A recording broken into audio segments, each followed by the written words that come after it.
Morning, dear students.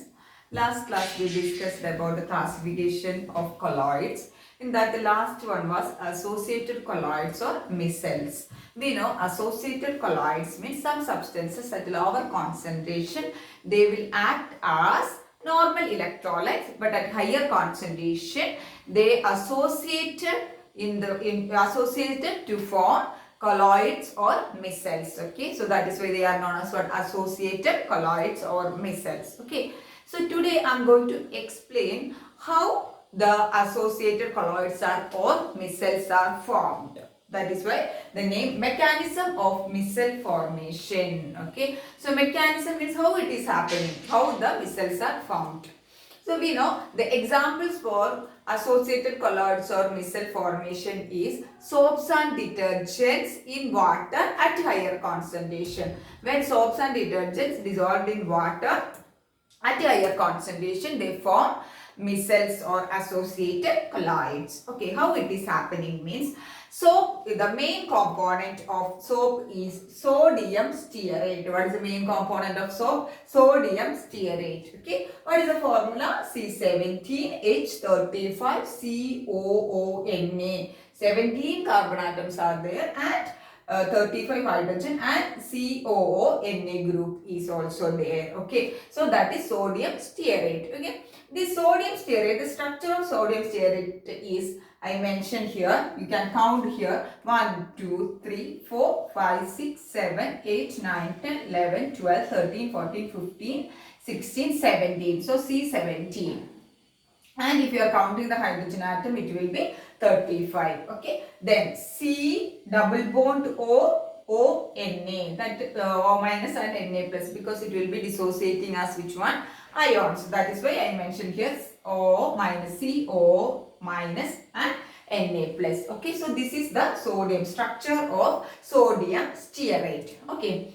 So when the sodium stearate, in the structure of sodium stearate, here Na plus, this it will dissociate like this. So I am removing this one. So it is the stearate ion. After removing the Na plus, what we can write? It is the stearate ion. What is the name of that? Stearate ion. Sodium is not there, so sodium is removed. So it is become a negatively charged ion. That is why we can call it as stearate ion. Okay. So this stearate ion mainly having two parts. This part, this is the hydrocarbon part. That means what? Carbon and hydrogen is only there. And this part is known as the hydrocarbon part. And this part is hydrophobic.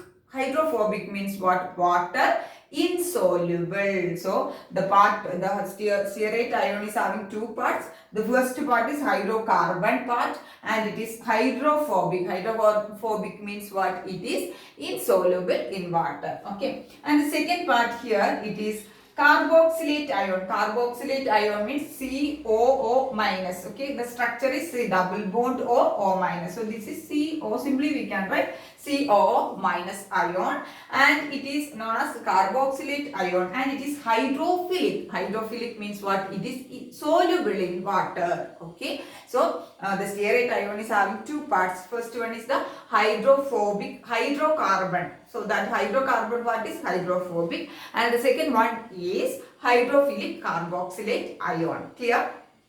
And this simply we can represent like this. Okay, instead of writing this one, simply we can write like this. We know this is the bond line structure and this is the hydrophobic tail. This is the hydrophobic tail and this is the hydrophilic head. Okay, so this is the simplest representation of which one? Stearate ion. Clear? When these dissolved in water, that means the soaps and detergents that is containing the sodium stearate ion or stearate ion, okay, that dissolve in water at a lower concentration. What will happen? At lower concentration, this is water is taken in a container. Here you can see, here I marked water. Okay, so this is the hydrophobic tail. Okay, and this is what? The hydrophilic head. Okay, so at lower concentration they will exist as like this only, with hydrophilic head and hydrophobic tail. Okay, at lower concentration. But at higher concentration, what will happen is the stearate ions associate into micelles. That means this part is which one? The hydrophobic tail pointing inwards towards the center of a sphere. Okay, and the hydrophilic head will be on the surface of the sphere pointing outward. Okay, so how the micelles are forming? At higher concentration, the stearate ions associate means together. Associate. So that is why what will happen is the hydrophobic tail. This is a hydrophobic part. It will point inwards towards the center of a sphere. Okay, and the hydrophilic head will be occupied on the surface of the sphere pointing outward. Okay, so this micelle we can call it as ionic micelle also, because here it is what charge is there. That's why this one we can call it as a ionic micelle. Okay, so what is the shape of ionic micelle? You can see here. So this is a like in associate colloid or micelles, it will form like a spherical shape, and in which this is the hydrophobic part. That means the hydrocarbon parts pointing inwards towards the center of the sphere, and the hydrophilic carboxylate group. This carboxylate group is occupied on the surface of the sphere pointing outward. Okay, so thus we will get a micelle. Okay, and this micelle is having charge, so we can call it as which one? Ionic micelle. Okay, so how the formation mechanism of micelle means, how you have to explain is the sodium and soaps and detergents at higher concentration is forming micelles or associated colloids. Okay, and the main component of the synthetic soaps and detergents is which one? Sodium stearate. Okay, this sodium stearate is when dissolved in water, it will be converted into stearate ion, and these stearate ions are having two parts, that is hydrophobic tail and hydrophilic head. Hydrophobic tail means it is insoluble in water, but hydrophilic tail means what? It is soluble in water. So at higher concentration, the hydrophobic part pointed inwards towards the center of the sphere, and the hydrophilic part will be outside the sphere pointing outwards. Okay, so the soaps and synthetic detergents and soaps are example for the formation of micelles. Okay, and the synthetic detergents present in shampoo and toothpaste are sodium lauryl sulfate. Okay, so what is a synthetic detergent present in which one? The shampoos and also the toothpaste. It is which one? It is the sodium lauryl sulfate is the main chemical or main detergent present in the which one? The shampoos and also the toothpaste is sodium lauryl sulfate. What is the sodium lauryl, LAURYL, sodium lauryl sulfate. Okay, that is the synthetic detergent present mainly in shampoo and shampoo and which one? Toothpaste. Okay, so that is about the mechanism. So clear all of you the mechanism of micelle formation. So you have to explain the mechanism with the diagram also. So clear. We are moving to the cleansing action of soap. That means how soaps and detergents are cleaning dirt particles present on a surface. Okay, so that is a cleansing action of soaps and detergents we can call. So we know this cleansing action of soap is mainly based on its dual nature. Dual nature means what? The soap, the stearate ion having hydrophobic part and hydrophilic part. Hydrophobic is what? Water insoluble, but hydrophilic is what? It is water soluble. So the cleansing action of soap is mainly because of its dual nature of hydrophobic and hydrophilic part. Okay. Suppose here you can see here it is a grease particle. Grease particle means what? It is the impurity, or we can call the oil or dirt present in a surface. Okay. Then the grease particles are here. So if you are adding soaps and detergents to it, what will happen? The grease particle is present in a substance or any cloth.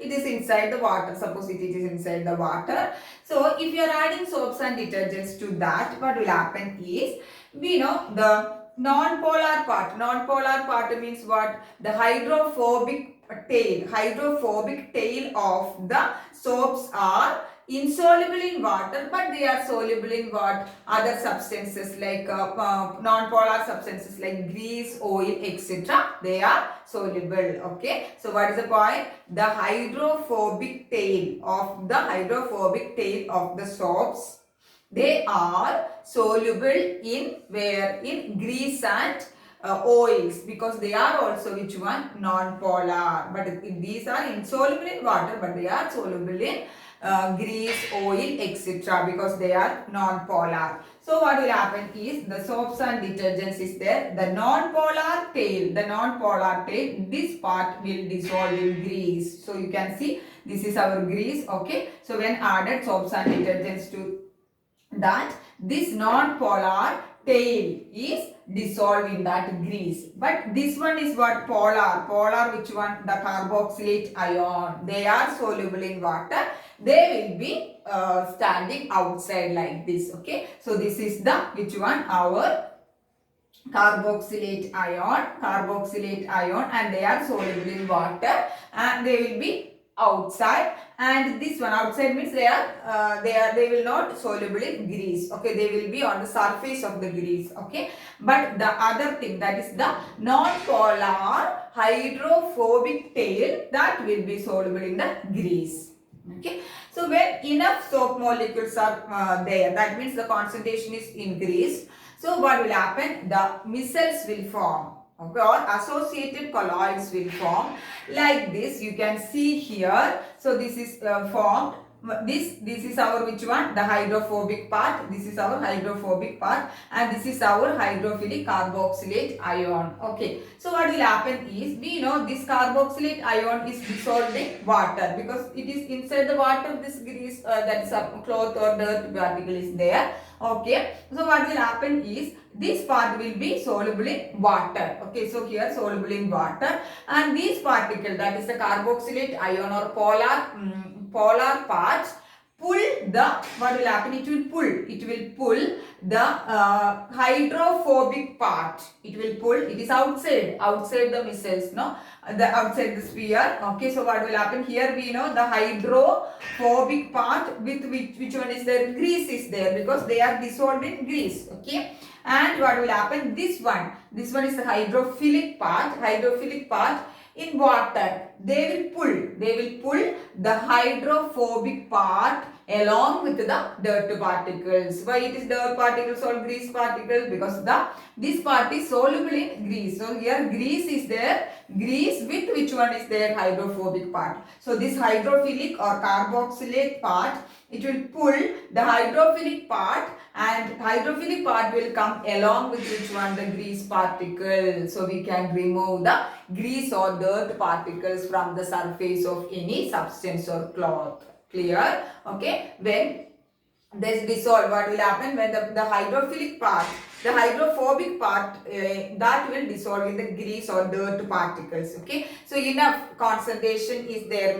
that means at higher concentration, what will happen? The micelles will form in the form of a spherical shape. Okay. So the polar or hydrophilic part is outside. They will pull the hydrophobic parts. Okay. So already the hydrophobic part is associated with the grease. Okay. So if you are pulling the hydrophobic part, what will happen? Along with the hydrophobic part, the dirt or grease particles are also removed. Okay. So that's why we can use the soaps and detergents. Okay. So what will happen is, when we are that enough micelles formed, no? So there grease particles are there inside the hydrophobic part. Okay. Or grease particles are associated with the hydrophobic, and the hydrophilic part will be in water. So that form in a kind of emulsion. Emulsion means what? liquid in liquid, liquid in liquid. That means there one part what is there? The hydrophobic part in grease is there here,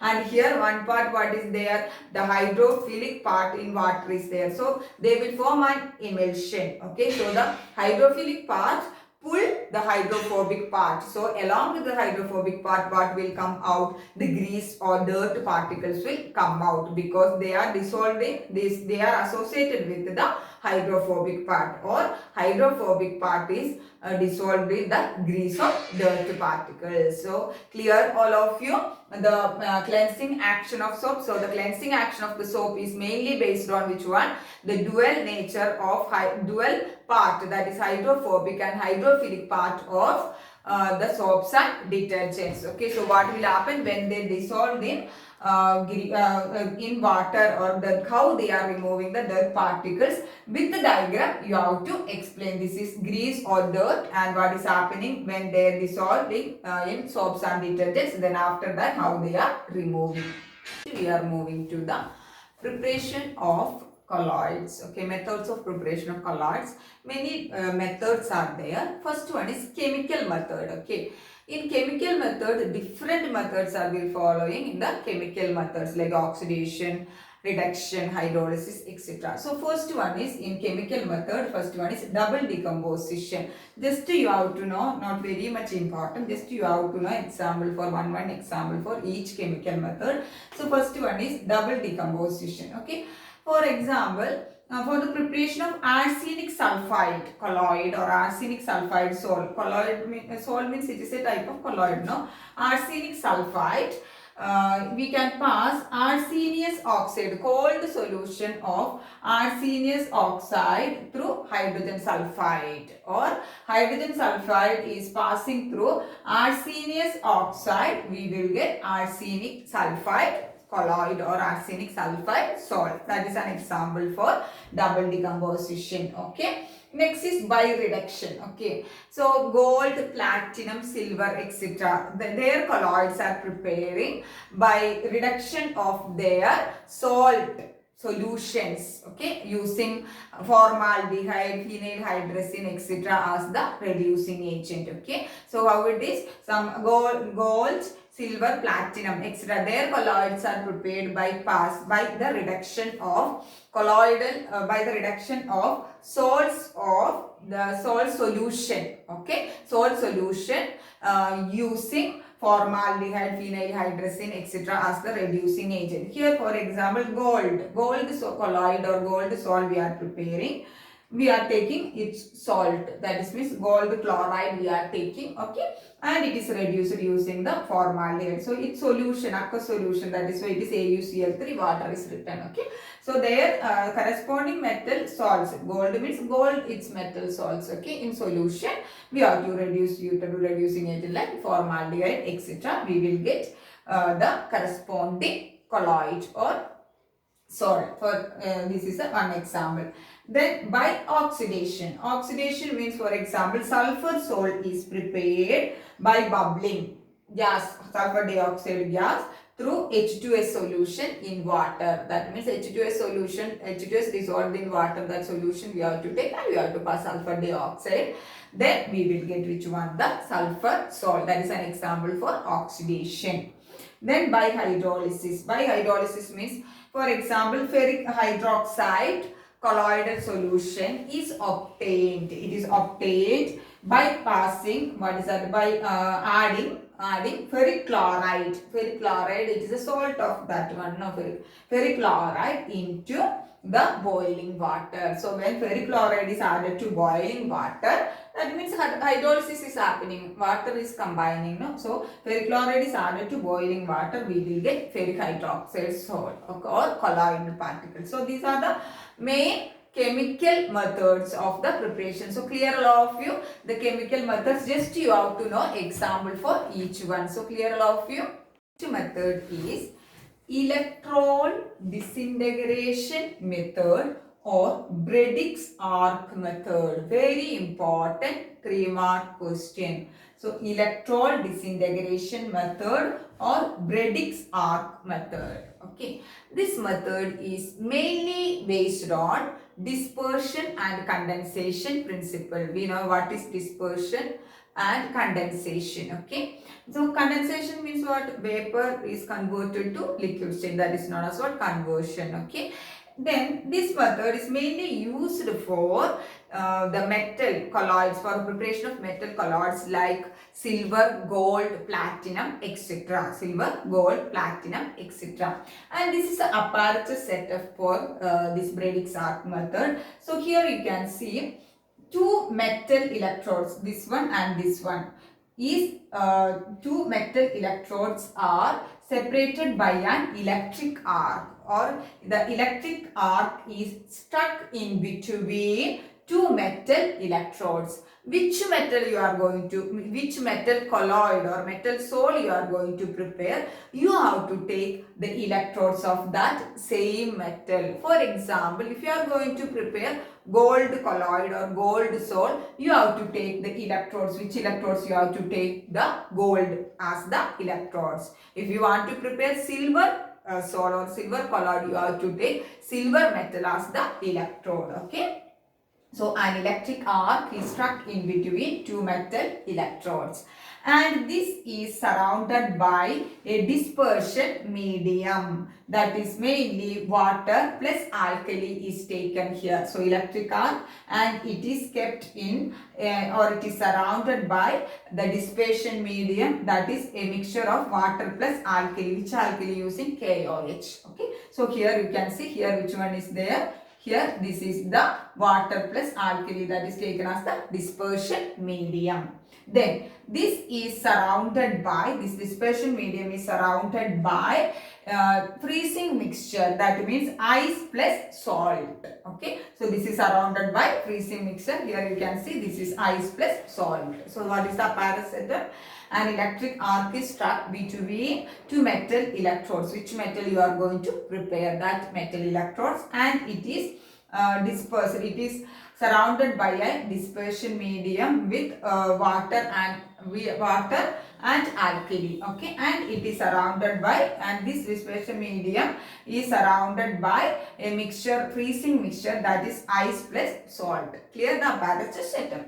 So what will happen? This electric arc means it can produce high temperature. Because of the high temperature of this electric arc, the metals, some metals, here metal electrodes are there, some metals vaporize. Okay, so because of the high temperature of the electric arc, some metals vaporize.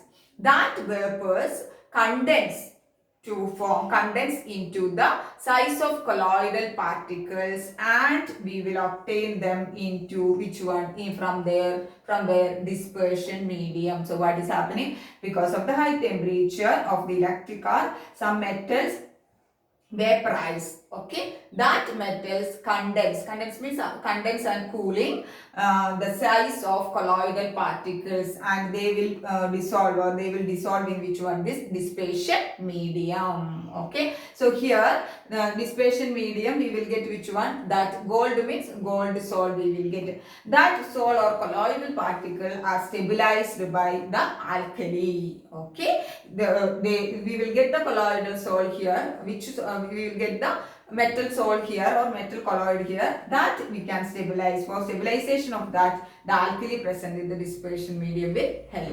Okay, so what will happen? An electric arc is struck in between the two metal electrodes. Because of the high temperature of the electric arc, some metals vaporize. Okay, that vapors will cool and condense in the size of colloidal particles in the dispersion medium. That salt formed is stabilized by the alkali present in that. Why it is cooling? Because of the cooling or freezing mixture, that is ice plus salt. Okay, so that is a Brady's arc method, very important method. Okay, clear?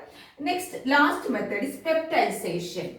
Peptization means conversion of a freshly prepared precipitate into a colloidal solution by the addition of suitable electrolyte is known as what? Peptization. A precipitate is there. That precipitate we can convert into colloidal solution by the addition of suitable electrolyte is known as peptization. Okay. That electrolyte we added is known as what? Peptizing agent. That electrolyte is known as peptizing agent. For example, the freshly prepared ferric hydroxide precipitate is converted to ferric hydroxide colloid by the addition of ferric chloride solution. So here ferric chloride is acting as the electrolyte, that is the peptizing agent. Okay. So what will happen is this ferric hydroxide, suppose this is the precipitate of ferric hydroxide, on the surface what will be adsorbed? Fe3 plus ion will be adsorbed from the ferric chloride solution.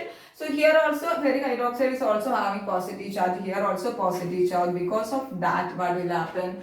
The repulsion will happen and that leads to the formation of a colloidal solution. So what is peptization? Conversion of a freshly prepared precipitate into a colloidal solution by the addition of suitable electrolytes. That suitable electrolyte we added is known as what? Peptizing agent. For example, ferric hydroxide precipitate is converted to ferric hydroxide colloid by the addition of ferric chloride. So here ferric chloride is acting as which one? The peptizing agent. Okay. So these are the main methods in this preparation, methods of preparation. Very important one is peptization and the Bredik's arc method is the 3-mark compulsory question. Okay, so just to revise today's I will tell the summary of today's class. Today's class mainly we discussed about which one? The mechanism of micelles formation, then cleansing action of soap, then methods of preparation of colloids. In that which one was there? The Bredik's arc method and peptization is very important. That is about today's class. Thank you girls.